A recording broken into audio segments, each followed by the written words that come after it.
Smash Engineering.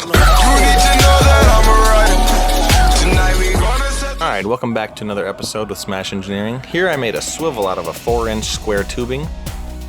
And basically what you gotta do is cut one of the ends off when you lay it on its side. And I did it here, I put it in a chop saw. And I cut both the ends off flush. And then I rounded them off with a grinder, made sure that there wasn't any burrs or anything like that. And you're gonna need 2 of them. And then when you got 2 of them, you're gonna drill a hole like I have here. And then deburr the hole as best you can. And then attach them together with a bolt like this. Put a washer between the 2 pieces of tubing. It will move super freely. Here I put it on an air hose reel, and that way you can pull it from anywhere in the shop. And it doesn't get snagged up, it doesn't get hung up on itself. But yeah, so it works out real well, something really easy. I figured I'd throw it out there to you guys, just in case you might be needing something like this. But you can use it for just about anything.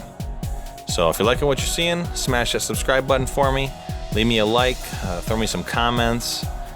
Just stay tuned. We're gonna be bringing you some more content. Like I always say, try to help someone, and keep that smash theory in the back of your mind.